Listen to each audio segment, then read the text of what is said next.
Yeah, why don't we have a road cone like returns, kind of like the cup returns? $1 a cone. Yeah. Yeah. Second order effect, you'll start stealing them and then handing them back. Okay.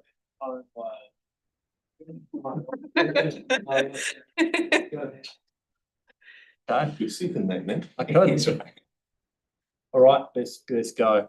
And we're live now, aren't we? Yep, we're live now. Oh. Floor is yours. Thank you. I'm Tina, this is Philip. We're senior analysts in the policy team, and part of our team is responsible for coordinating and leading the review of bylaws across council. And we're going to come talk to you today about bylaws, and this is something that we do at the start of every term. Some of you will have seen this before, some of you several times. But for those of you that haven't, this will work as a sort of bylaws overview and session of how things work. And we have a big review program this year, this term of council. So we're hoping to get community boards involved in submissions. If you can change the slide, please. So we're going to take you through the sort of bylaws 101, and then we're going to talk about the bylaws that we're reviewing this term. And then Philip's going to present on the alcohol restrictions in public places bylaw, which is at the head of the reviews. Next slide, please. Next slide, please. So bylaws are local laws that are made by a council that only apply in the district in which they're made, and they normally require something to be done, and there's a penalty for not complying. A bylaw maker's powers tend to relate to things that either help protect council assets, help balance activities on public land, or that help to protect public infrastructure. And I guess the crossover area is things that people do on private land that feed into our infrastructure, like through our pipes and things like that. So the council needs legislation to make a bylaw. Some of those bylaw making powers are very limited. Some of them are very broad, and depending on what bylaw making power we use, it can change the process and the scope and the enforcement and other things to do with bylaws. So we have 16 bylaws at the moment. They're made under 8 different statutes. Most of them are made at least in part under the Local Government Act, but not all of them. Things like the Dog Control Act, the Land Transport Act, the Prostitution Reform Act, the Freedom Camping Act, Burial and Cremation Act, and others. So there's quite a broad range. Ultimately, bylaws are a regulatory tool, and they enable us to enforce things and protect things, and the enforcement roles vary. Generally, we use the VADE approach, which is voluntary, advisory, directive, or enforce. So our main aim is to talk to people and get them to do the right thing before we take more serious compliance action against them. I should say as well, if you have questions, jump in as we're going. That suits the chair. Next slide, please. These are the 16 bylaws.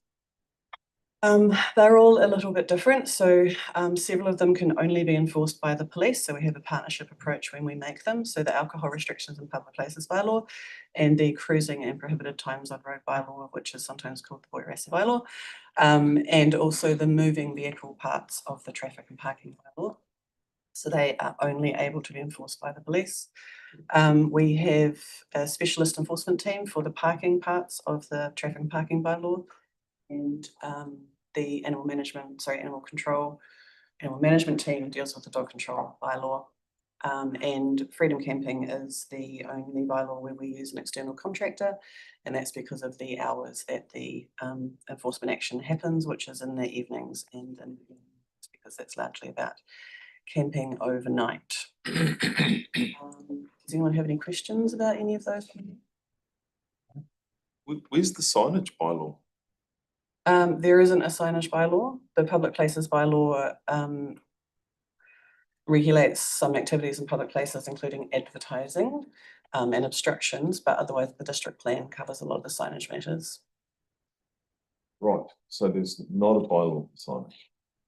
There is, if it's on a public place, so on council land, like a signboard, then that's covered by the commercial activities and It's on private property? No. That'll be the district plan. District plan. Oh, right, because we tend to enforce that one a lot. The district plan is made under the RMA, so it's got different enforcement tools, and it's quite different to our bylaws. Well, because we had a very offensive one. Someone was advertising pears for sale that got enforcement action. So the Advertising Standards Authority has a voluntary code around advertising, but anyone can make a complaint to it and they will be investigated as well. So Selling that kids. applies nationally. No, just if there are concerns about the content of advertising, then that's Advertising Standards Authority. Yeah. Slide, please. So you, So the legislation under which a bylaw is made sets the scope. And that's really important because some of the bylaw making powers are very narrow, and that limits what the council can achieve with regulation, and sometimes can be a little bit mismatched with expectations about what can be achieved. The Local Government Act sets the bylaw processes, so that requires us to do certain things. For example, it might set out how we have to consult, and on the box there on the right is the test that we have to undertake when we're looking at a bylaw made under the Local Government Act or made under a number of other acts that require the Local Government Act to be used. So we call that the Section 155 test, and we have to look at whether a bylaw is the most appropriate way to address the perceived problem. That might look at non-regulatory options. It might look at the magnitude of the problem. Might look at whether we can take a different approach with things. We'll look at whether it's the most appropriate form of bylaw if we already have a bylaw. So that's just really about clarity of drafting, whether it's clear what is required of people.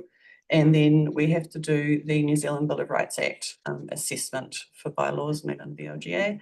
And that generally of those rights tends to focus on freedom of association, freedom of movement, freedom of expression, depending on the matters that are raised with the particular matters that the bylaw is regulating.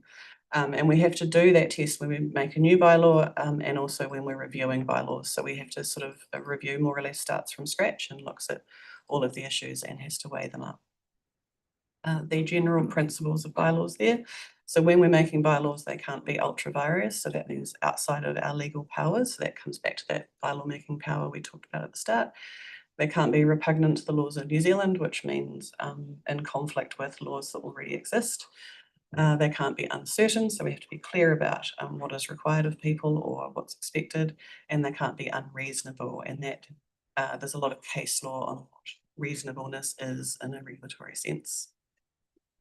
And with any of our bylaws, they can be subject to a legal challenge, so they can be challenged through judicial review or under the Bylaws Act of 1910, which, though it's a very old act, still has some principles in it that are used in challenges that have happened.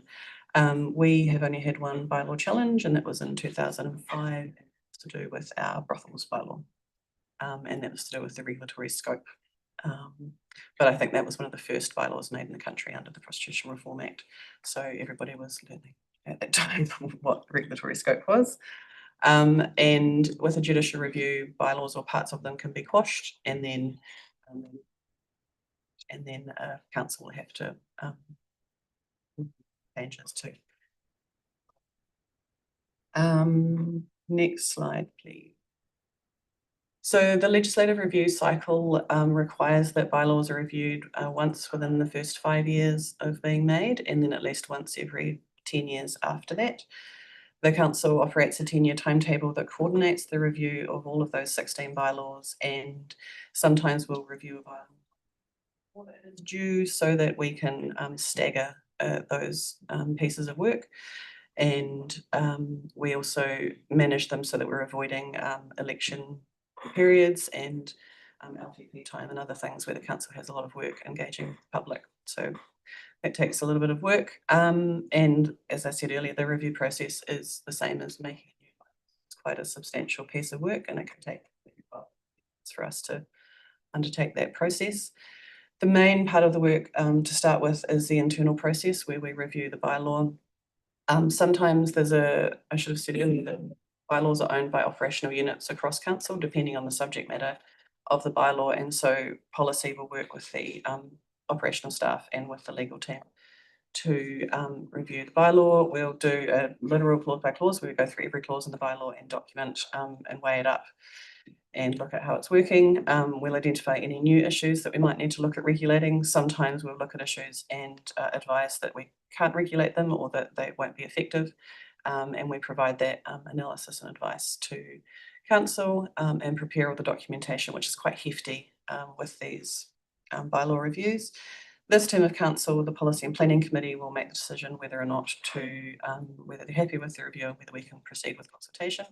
And then we have a consultation process. Sometimes that is, it just depends on the scope of the changes and how interesting the bylaw is, in the sense that some of them are quite technical and narrowly focused. So for example, trade waste it's a large bylaw, but it's very technical and it's not likely to be of broad interest to the general public.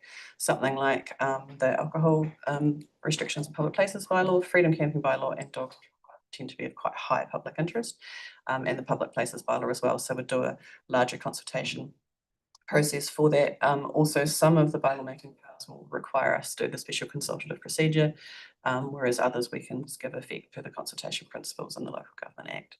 So that can vary. We always give people the opportunity to be heard with bylaws. So we have a hearings panel. Sometimes, mostly councillors, but sometimes community board members could be part of those panels as well. That changes from term to term. And then bylaws can only be amended or adopted by the council. It's a power that can't be delegated specifically in the Local Government Act. And then once the bylaw is adopted, it comes into force and then we can operationalise it. Next slide, please. Question. You talked about the police help you enforce a bylaw. So what happens if the police won't take action on something?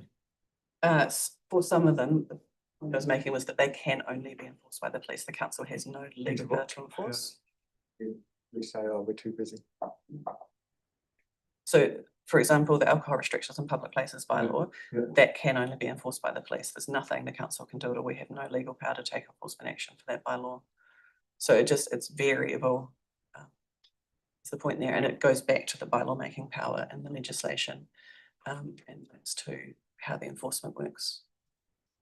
Sometimes we'll get police support if the situation's a bit tricky when we're. Okay, so you've got a freedom camper, so the security guard turns up, tries to move somebody on, and I guess if that turns ugly, then you've probably got some other criminal stuff happening, so therefore the cops will turn up to that. Potentially, for normal enforcement, we wouldn't anticipate that would happen, and people are more likely to be infringed and try to de-escalate. So the security people that do that work, they're warranted specifically to enforce the freedom camping bylaw. So a couple of questions from me. How long has this bylaw process been in place? Let's see, we've got a general one from 2008, to be reviewed. So the initial requirement to do this was part of the Local Government Act when it came in 2002, and then it had a date where all bylaws, part of the implementation, had to be reviewed by 2008. So we've had that process in place since then. Normally, when we do a bylaw review, we will give it a new date, year name, but occasionally, if we've only made quite minor changes, it hasn't had its year name updated. So brothels and the general bylaw are the two examples there where we've only really made small changes, so we haven't issued it as a whole replacement, but it has been reviewed and that's documented within the bylaw itself. Do you know if we, comparatively to other regions, how many bylaws we have? Be on par, have more, less than other regions? Is there any information around We're it? fairly on par, I would say. Some councils operate a consolidated bylaw approach. They just have one big bylaw with lots of chapters, which gets quite tricky for complying with these review requirements. Some, for example, when we did the last review of the water related ones, excluding trade waste, that was one big bylaw and we separated out because it was getting too big and clunky. So we made it into two different bylaws, but the matters they regulate are on par with what our councils are doing. Not all councils have a freedom camping bylaw, for example.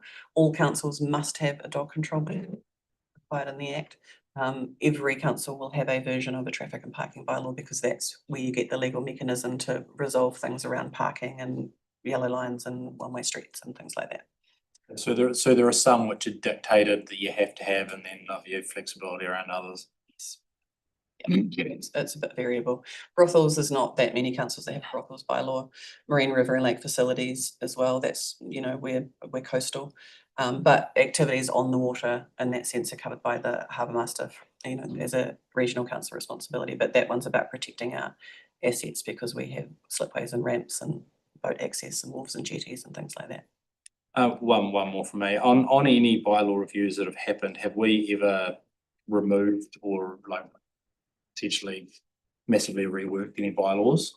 Some of them have been fairly substantial, but often it's a tweak, it's an update, fit for purpose, kind of an approach rather than a getting rid of it.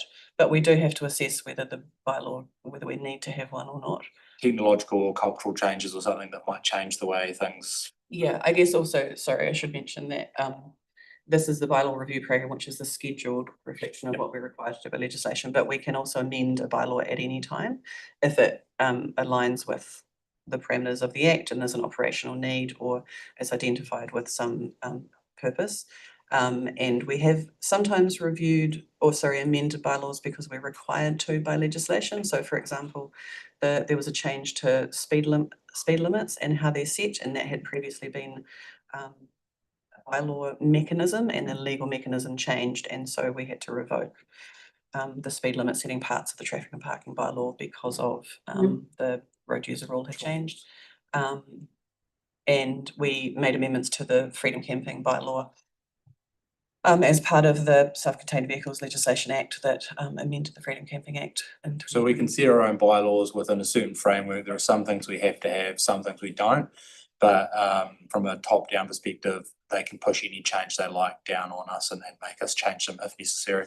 Yes, it doesn't happen all that often, but there have been quite a few things lately. And the next slide's on the review. Oh, this is the reviews we're doing this term, sorry. The 3 water bylaws there, water services bylaws, we are reviewing those because the new water services legislation requires us to. And that's a significant piece of work which has added some pressure to the workload in this term. So it's quite meaty, and that's assessing them in a different way. It's not a normal bylaw review. It's in relation to the new legislation to check for consistency. So we have to do that within a certain time frame. I think it's by August next year.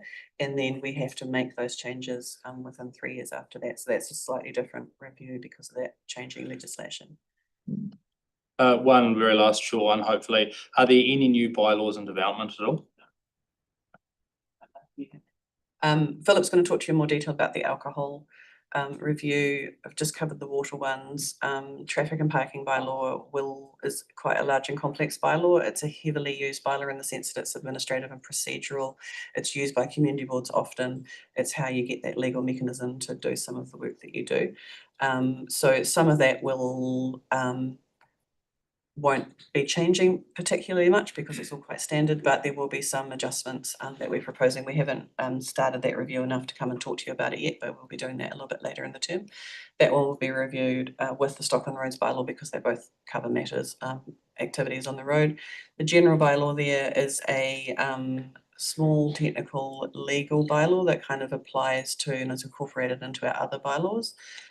So that is coming up as well. Marine, river and lake facilities, that one is underway, but probably with traffic and parking, we'll come and talk to all boards about it.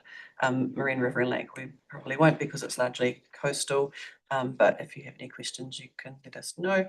The other 3 there, brothels, public places and cemeteries, we will be starting probably in the second half of the term. So, where would drones be controlled under? Drones are covered at the moment under a policy, and there's bits of legislation that govern them that require permission from landowners. So if we as the council were given permission or not, that's set out in the policy.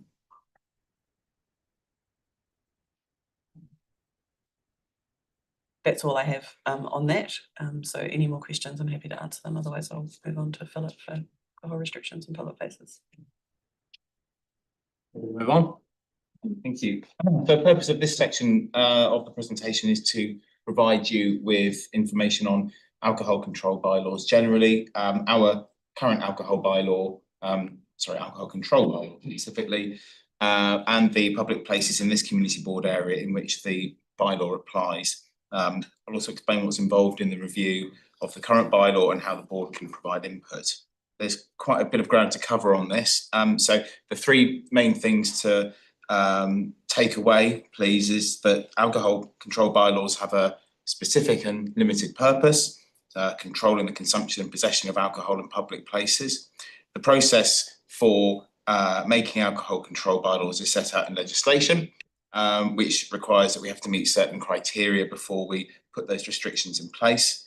And the third point to kind of get across at the top is that we want to hear from this board about the appropriateness of the current bylaw and the restrictions in this community board area. So whether we should be considering amending, removing, or potentially adding any new alcohol ban areas. So as I mentioned, this type of bylaw has a specific and limited purpose. We can use them to prohibit or regulate the consumption and possession of alcohol in public places, but what we can't use them to do is deal directly with other potentially related behaviours, such as the ones that are on the slide there. And that's something we sometimes hear alcohol ban wrapped up in conversations around those potentially antisocial behaviours up there. But the scope of the alcohol control bylaw, as I say, is limited. It is about consumption and possession of alcohol in a public place, rather than necessarily being intoxicated in a public place, having consumed alcohol elsewhere, for instance. As I mentioned, when we are making new alcohol control bylaws, we have to meet certain criteria relating to evidence that the area to which the bylaw is intended to apply has experienced a high level of crime or disorder that can be shown to have been caused or made worse by alcohol consumption in the area. So when I talk about evidence, what I'm talking about really is that that type of evidence of a high level of crime and disorder that can be shown to have been caused or made worse by drinking in the area. Similarly, if we want to continue our existing bylaw unamended or replace it with a similar amended version, we must be satisfied that crime and disorder related to drinking in public places will be likely to return to the area or arise if the bylaw wasn't in place or continued. As Tina mentioned, only the police can enforce the bylaw, so it's something that we are working with the police on, because we don't have that power to enforce it directly. If we could move to the next slide, please. So we've had an alcohol control bylaw or something like it for many years now. Our current bylaw was made in November 2018, and it replaced one that was in place, put in place in 2009. But before that, there were area-specific liquor bans in the city for many years. Because we've got to review our bylaws every 10 years, we've got until November 2028 to do this, which seems like a bit of a way away, but it's quite a lot of work to do to assess not only the bylaw generally, but also each of the alcohol ban areas that we've got in our district, and we've got quite a few of those. We've got 17, in fact. Just to confirm on the next slide, please, what I mean by a public place, that is a place that is open to or being used by the public. That's the definition that's in the Act under which we make these bylaws. So it can include things like our council sports field or roads or footpaths and so on, but it also may include private land that's open to the public. So non-council owned car parks, for example, you couldn't drink in an alcohol ban area in one of those on the grounds that, well, it's not a council owned thing, it's a public place. What it doesn't include are licensed premises or people's private residences. If we can move to the next slide. So these are the current alcohol ban areas in our district. You'll see that the dots are colour coded, so it's sort of representing the different flavours of alcohol ban area, as it were. So that we've got the red dots there represent the alcohol ban areas that are where there are restrictions that are in place all the time, 24/7. And in this community board area, there's part of the Riccarton Island alcohol ban area, also the Jelly Park ban area too. Those are ones that apply 24/7. We also have some that apply at night only, so they kick in at a certain time and then they switch off the next morning generally. And some are in place only on specific times, days or dates. So you'll see quite a few there only kick in on New Year's Eve, for example. There's also a number of playing fields that have alcohol bans that kick in when a rugby league game is playing there. That was put in place at the request of the league when the I think it was in the last review or No, it was following, wasn't it? It was an amendment, It's an wasn't it? amendment. It's an amendment afterwards. Some, you'll see some yellow dots as well. Those are alcohol bans that apply for 24 hours when a large scale event is held in a designated ban area. So we've had a few of those recently. Most recently, Electric Avenue at Hagley Park.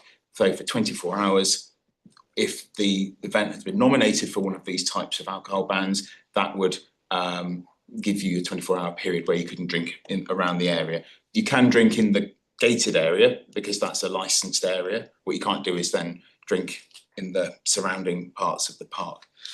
If we could move to the next slide, this is just a brief run through we've got in this community board area. So as I mentioned, part of the Brickerton Island ban area is in this community board area, the other bit being in the Waipuna community board area. There are some of the features that are covered by it, so Fendalton Park, for instance. We can move to the next one. This is the Jelly Park permanent alcohol ban area. And moving on to the next one, please. Maryvale, this is one that applies only at night time. And as you can see, it covers the roads and the footpaths in the red area, but also places like the reserve. And if we move to the next slide, these are the rugby league playing fields that are subject to alcohol bans when there is a rugby league game going on there. So we can move to the next slide, please. So this is just a sort of a recap of the review process. Evidence plays a big part in this. So we're looking at police data of crime and disorder that's linked to drinking in the area. We've got quite a bit of information that we gathered during the local alcohol policy process. So we're looking at that, and then we'll be looking to update that by speaking to the police for more up-to-date data. We also want to understand community board views on the bylaw generally, and specifically whether we think a high level of crime and disorder would return if we didn't have the existing restrictions in place in the alcohol ban areas in this community board area. If maybe you think that there's a need to amend the existing ban areas or to that they should continue unamended, or even if you think there's no need for them, they could be, there's a case for them to be removed. That's something that we would like to hear as well. The flip side of that being, if there are any places that are not covered by an alcohol ban area, but that you hear from your communities should be, then that's something we would like to hear as well. So can I move to the next slide, please? Looking at the timeline, this is a high-level timeline. We're aiming to complete the review around the start of 2028, with consultation taking place next year. But as I mentioned, we've got 17 of these alcohol ban areas. We have to look at the bylaw generally, but also each of those specific areas and decide, well, enable the council to decide whether there is an evidence-based case for continuing them or adding or removing them. We also have to look at whether they are appropriate and proportionate in the light of that evidence, and if the restrictions that are in there are a reasonable limitation on people's rights and freedoms too.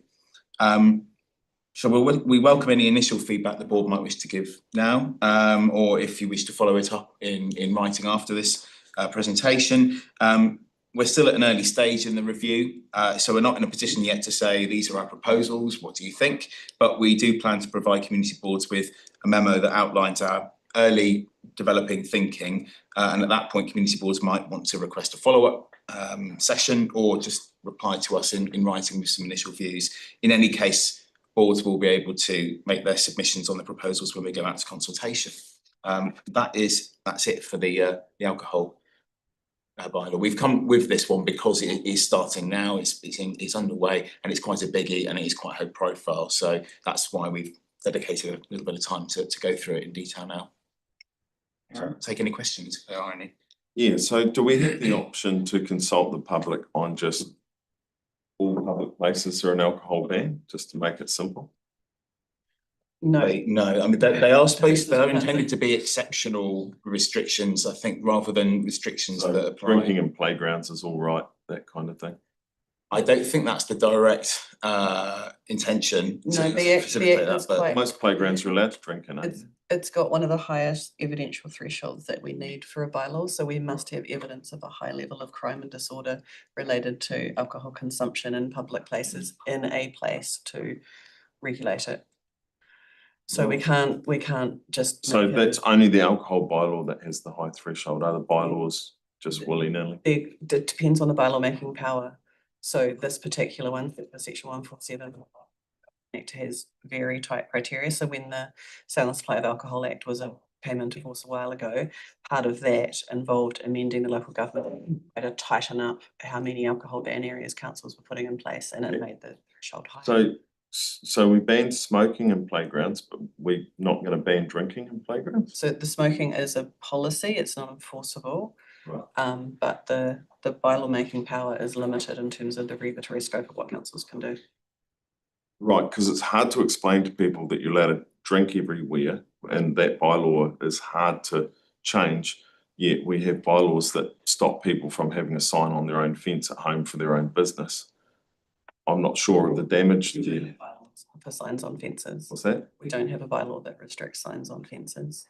But Or What- what district, what whatever. doing or not depends on the powers that are delegated from Parliament through different pieces of legislation. And they're not all consistent in the approach that they take because they've been developed over time. So this particular part of the Local Government Act was changed in 2016, 2013, when the Sale and Supply of Alcohol came in. Right. But, okay. Any other questions? No? Awesome. Thanks very much, team. Thanks for coming in and start that on that.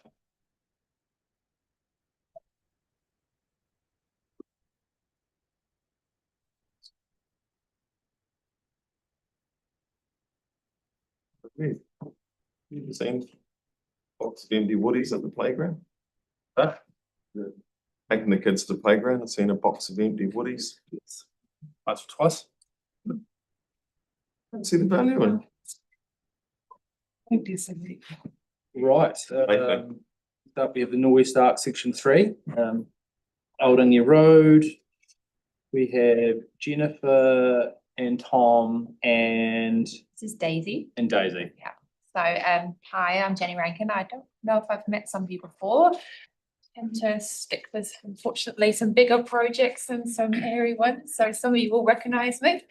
For the other ones, I'm Jenny Rankin. I'm the Senior Project Manager. I've recently taken on this lovely project. Tom, my scheme designer, and I've got Daisy, she's from the engagement team.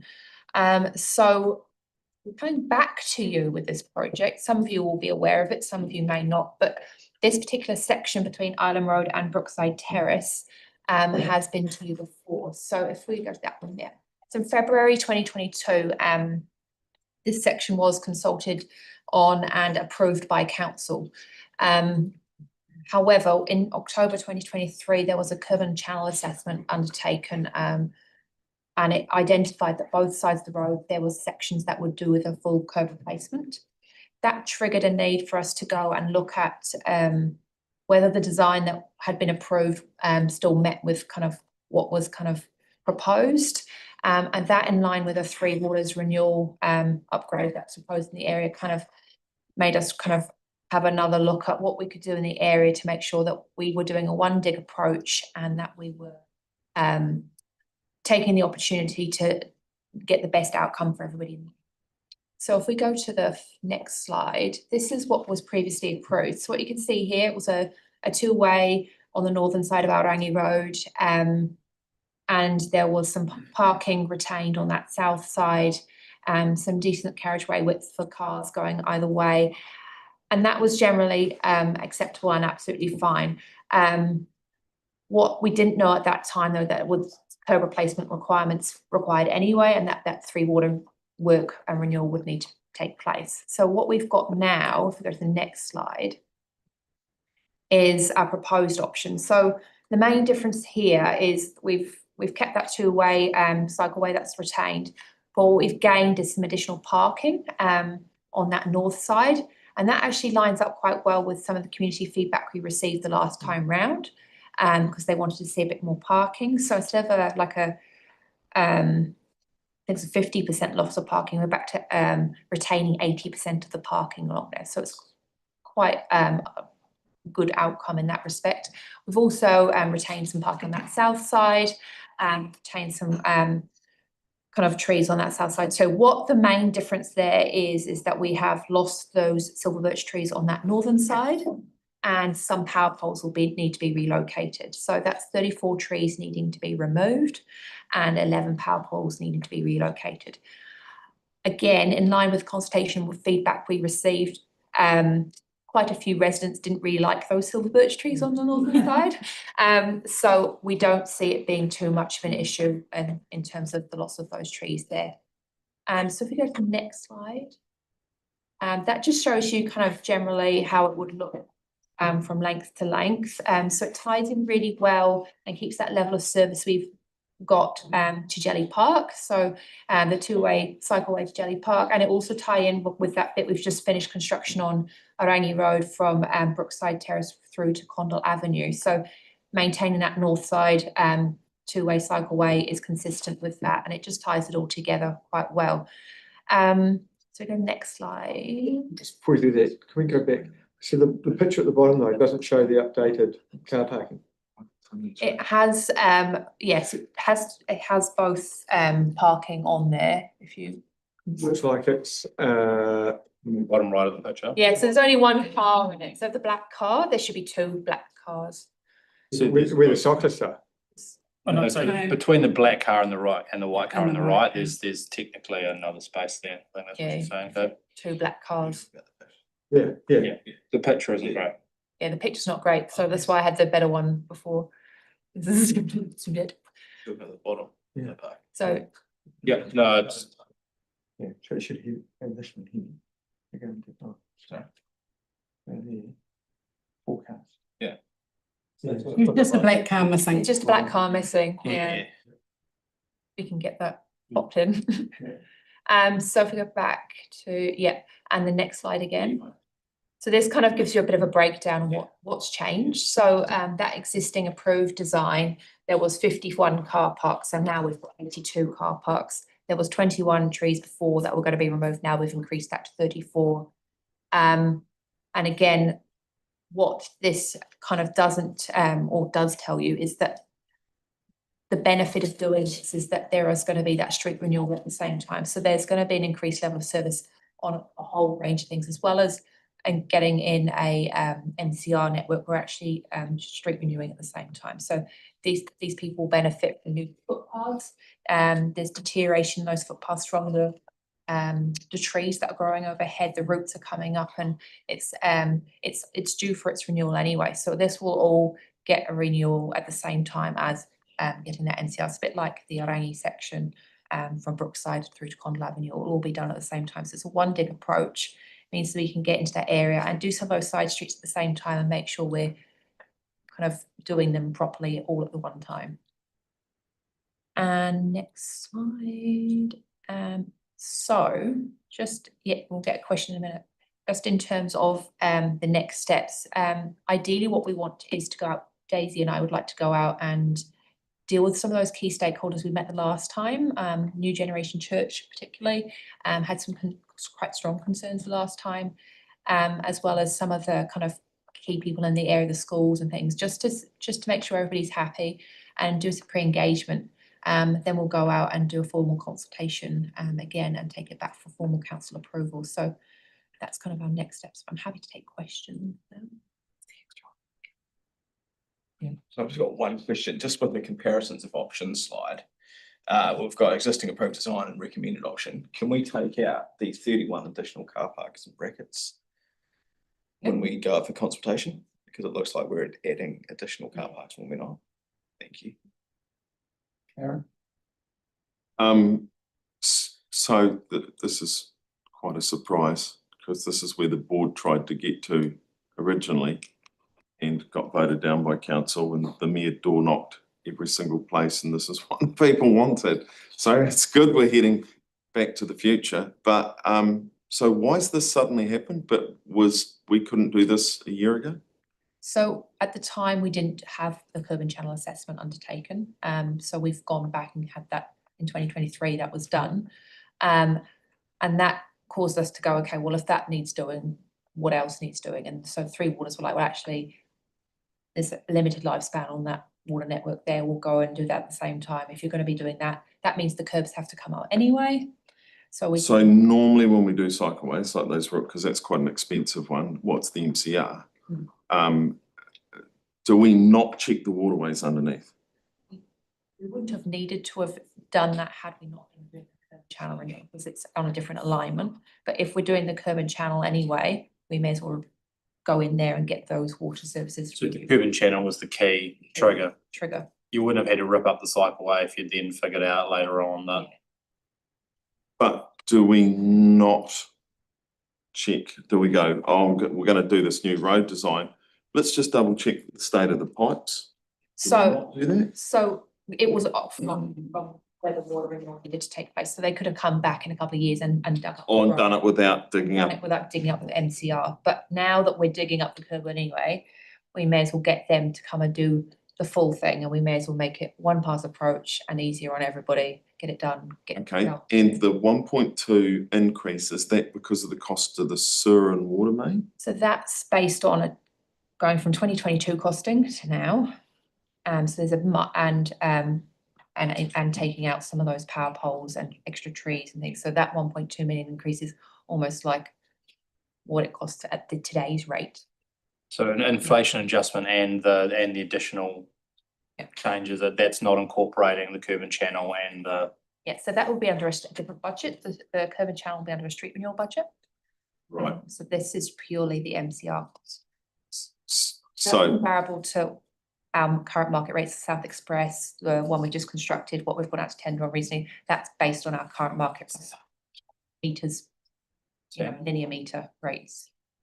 right, so the, so roading infrastructure and stuff and infrastructure like this is still going up at double and triple the rate of inflation. It's just the way the market is at the moment. There's lots of the building industry has kind of collapsed, so it's a lot cheap, well, meant to be cheaper, but obviously this part isn't. Yeah, I can't comment on how the market rates. Dan? So just so I've got it clear in my mind, so the existing approved design is 4.5. Has that been updated to reflect is that the price if we went and did it now? No, that's the price it was at the time. Yes, that's quite, yeah, so we just, so that's probably the first thing. I mean, it's good with, we're working through the additional, removing less car parks as opposed to additional ones, but we basically, it's almost no use in a sense giving us that number. Yeah, you want. Because what's the difference between doing that and what we're actually recommending? Yeah. So do we have a feel for what that might be? I'd say probably 4.85. Right. Yeah, so you're at 700 grand. Yeah. Okay, and then in terms of the balance of the of the work, what comes from, I mean, it's a lot of money, so what comes from other budgets?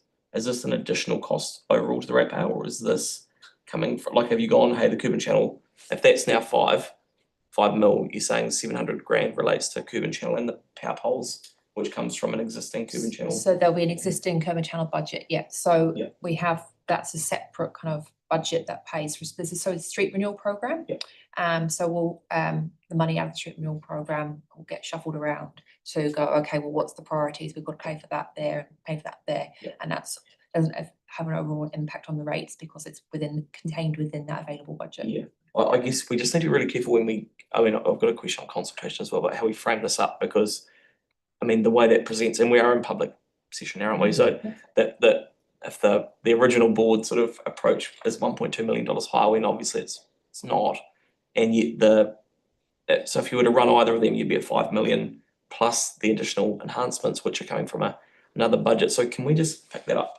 Yeah, like what's the net increase for those changes? But also with normalised, just and then adding on the additional work that's been done. Yeah. The other thing is, obviously, I mean, I'd be surprised. It would be good to test that pricing as well, because there is still a lot of people looking for work in that sector. And and consultation, so we've already consulted. So what's the thinking around, I mean, because it adds time and money, It does add time and money. and we've already got feedback. We have already received the feedback, so it's about the fact that it has changed. So it's unfortunately, you know, was maybe for the better, but yes, it's changed enough that it warrants a re-triggering of consultation. You know, with kind of affecting people in terms of the trees are coming out. They've increased parking, yes, but it's just affects their overall. It's been 3 years now since they have seen it, and this changed. It's a marked change from what they had. So, And I have to go back and check, but I thought the local community feedback, people that lived on the street in those local communities actually wanted. they did, yeah. So would we be going and consulting the groups that are across the city that came in? I'm pretty sure they did, and they come and provide feedback on it. I'm just trying to understand. Just utilise the database we have existing and make sure the initial people that responded are re-engaged and aware that this is back out and this is the changes, but would just make sure that the people who lived along there also maybe new to the area had the opportunity to know that this is what's coming. Yeah, because I think a lot of them, when the mayor went and door knocked, didn't know about it anyway. Yeah, and it's clearly significant enough to have triggered the need to do more consultation, to go back out. But it surely doesn't need to be a lot. No, I Like, think I mean, we just spend so much money on this stuff. We've kind of wasted 3 years. We've seen cost inflation go through, and now we're going to have to consult on a community that didn't want what council approved the first time. So I just get slightly frustrated when ratepayers are continuing to pick up the bill for this stuff. When actually we have already heard community view, council have made some decisions, but we've come up with a better option because of other budgets. We should just be able to get on and do it. So I don't understand why we need to spend time and money on something we've already spent a lot of time and money. Are you able to just go back to the people that submitted the first time round? Do a The full. residents on the street will have to go back because we can't guarantee they're all the same. Is there consultation light and consultation heavy? Like, is there a way to be able to minimise that? absolutely, Yeah. And definitely because we've already done it before, we've connected with those key groups. It's not going to take as long as previous. We're expecting it will be one conversation going into these groups and then running it online later. So Sorry. that will streamline the So how long are we sort of talking? well, we'll do a standard 2.5 week consultation, and there's about 7 key groups that we'll get in touch with. The 3 churches, schools, Kāinga Order, and to people like spokes, it will just be an email to them to notify that this is going out. Yeah, see, this is my issue, is because they get hijacked and we end up in this situation. We then cost the ratepayer another $1 million and we end up back to where the local community want. So, you know, we need to pick this up because it's not, I just struggle with the idea. We've already been out and consulted. We've already got feedback. We've already considered views. You know, how much does this markedly differ to what the alternative option was in the first proposal? Is it much? really around the additional parking we've gained and the increased And trees. Losing. Yeah, but the increased loss of trees, which some would argue is a benefit because they're silver birch trees, but yeah, it's still an impact that some people should be like. I want to test this further.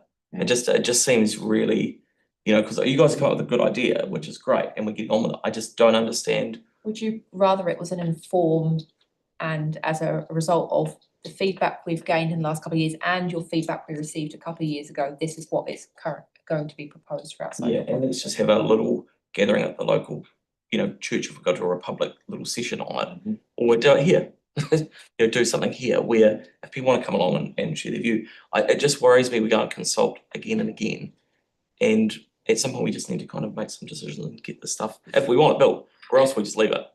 You know, there are 2 options, but it doesn't help the network. So, you know, I guess my strong preference is just to get on and do it, given it's the preferred local option as opposed to, and it was the board's preferred option last time, and the board's largely the same. So would a community drop-in session cover what's required? So I think what we'd have to do would be do a community drop-in session and then an informed letter of Yeah, so a letter dropped to the whole street. Yeah. and we could explain to them how that was originally the proposal, but this way you're gonna get your Cuban channel upgraded and you're gonna keep more of your car parks Yeah, than we were originally Just a bit of a visualization in that letter, which kind of broke it down to that, to say, Yeah, great. look, it's not Yeah. just an MCR, it's a street renewal, and this is the proportion that's going to that. So Yeah. it's a bit clearer that it's not just an MCR coming past, it's actually a street renewal Yeah. at the same time. That's awesome. Will that come back to the board and then be a part A again at full council? It will, yeah. No, it's an It's a- MCR, so it goes straight to Full council. council. So straight to Oh, full council. sorry, we will inform you Yeah. of what has the outcome of the consultation before we go to council. Yeah. So was it just our, the board's feedback last time, was that just our, like, did we just partake in the There's consultation? a submission on. So we're making a was- submission? Yeah, Okay, and there was a comment in the report that went to council to say what the board's Yeah. feelings were on. sure. But yeah, I think that would be quite a useful way of doing it, and it would speed up the, I guess given we've already used time, money. But good solution. So, yeah. Great. Well, that's good. My question probably is more around the RFP or how we go about finding the contractor. Yeah. Are we openly asking them for it to be an efficient use of time, resources and all those sorts of things for a cheap cost? And how are we doing? So we've just recently put one out, so it's actually talked to it quite well. The section between Condell Avenue, which is Matson's Avenue, and Harewood Road, we just put out to tender. So the standard process is we go to all our contractors and we say, this is the proposal. We ask them to come back with a price based on the schedule we provide them. But we also ask them to answer a fair number of questions, and they're weighted questions. So we put a bit of onus on how they're going to deliver it. So if it's tied in with our partners in Three Waters, it's give us a program on how you're going to deliver it efficiently with the minimum impact on these people, and they have to identify key stakeholders. They have to break it down into how they will limit the impact on those people, what times a day they would be operating. So there's general methodology, there's program, there's environmental factors that they have to consider, the key risks of the project that they can see. So they have to write all that. It's quite a big document, 400 pages usually. And we have to go through and assess them on their written stuff first. We score them on that.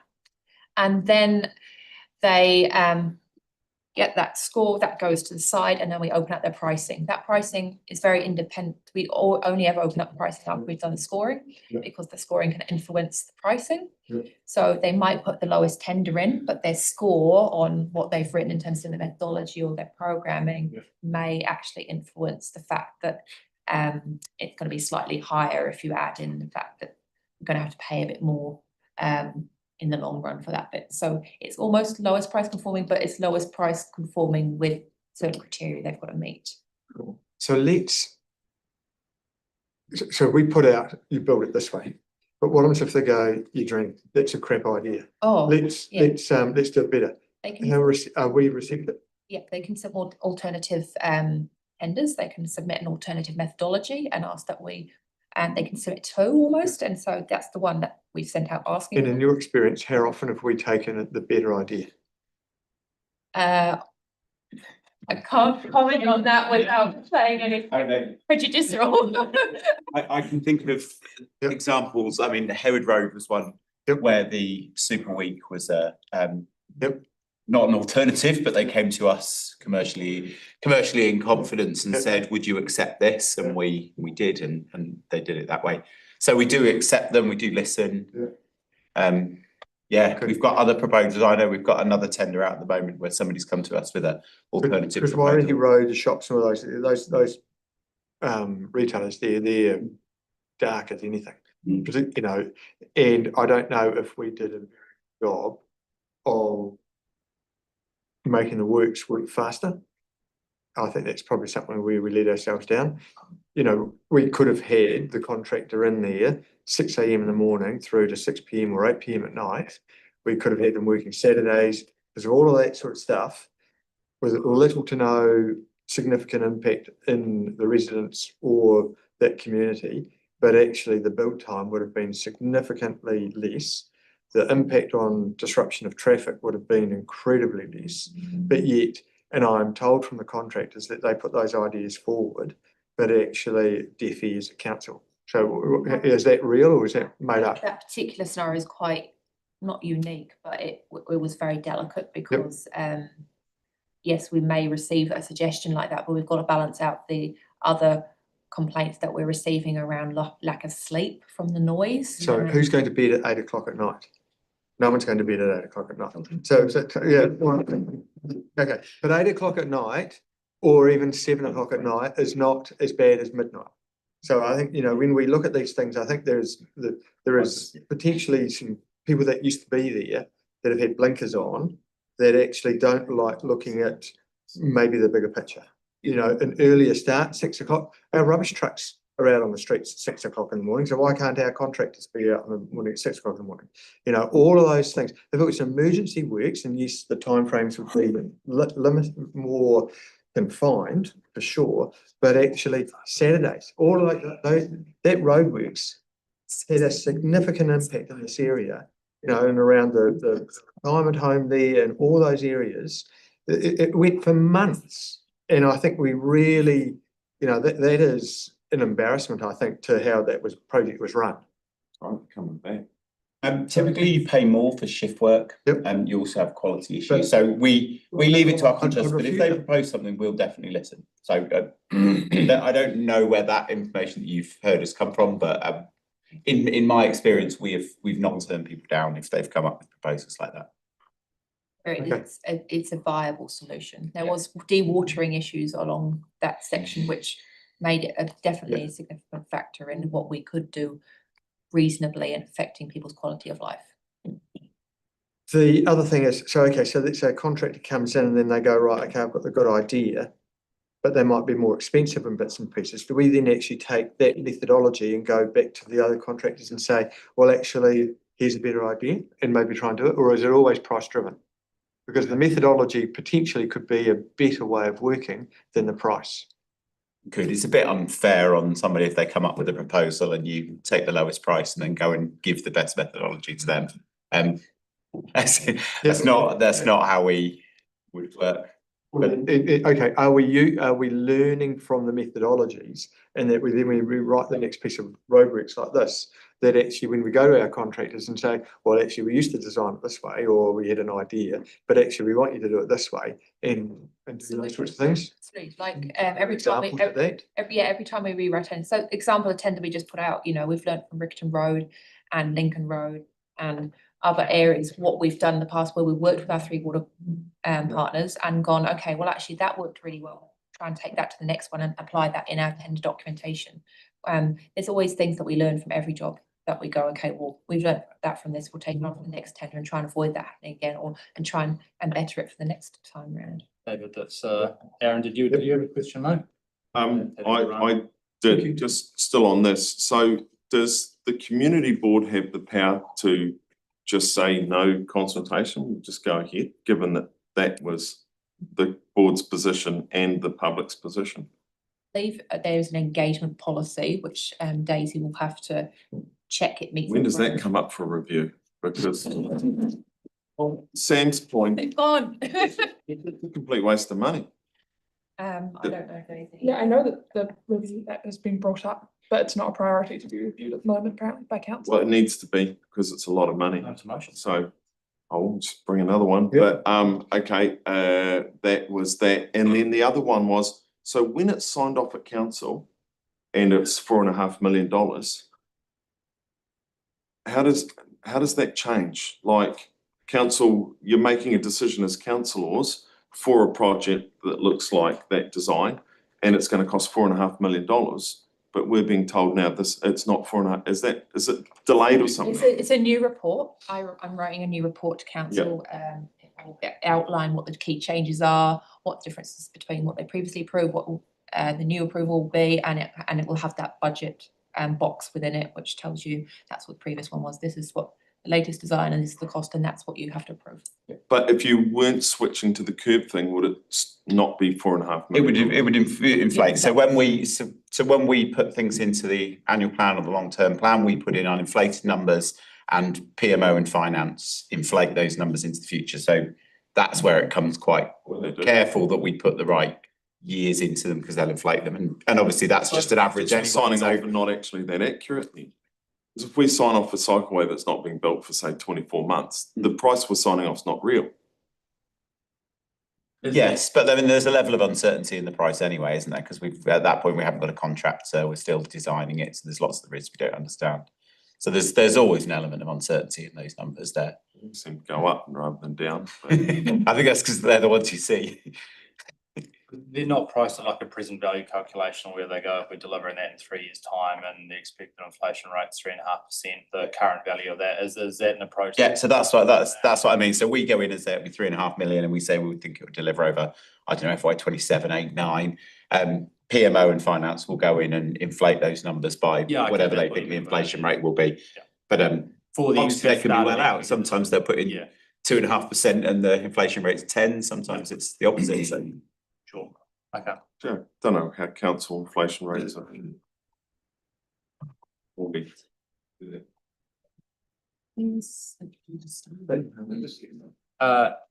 actually a bit. Public anyone. One from me, and then we might wrap this up. I think we've had a good go at you guys tonight. When would this be anticipated to kick off? So in terms of construction or in terms of? Yes. So, well, that's a bit of a curly question. I love them. So, you all have received a memo on the Northwest package of works that are coming to your neighbourhood. So, this falls into one of those. So, I can't give you a definite date. It will hopefully be 2027. It won't be this financial year. It'll probably be 2027. But it just depends on how quickly we can get through that Matson's-Harewood, the Condell Avenue street renewal, the Waimāero Road water replacement. It all is a big jigsaw puzzle that we're trying to work out on in terms of we don't want to divert traffic somewhere where we're constructing somewhere else. Yeah. So it's just about trying to make it nice and manageable and Yeah. manage that disruption for everybody. So I would like to say probably back into 2027, but I can't confirm that yet. It just depends on these latest construction programs coming out and then we get more certainty. All right, thank you very much. I'm not going to ask if there's any more questions because we've had your time. And we will let you guys go. Thank you very much. Thank you very much. Good this evening.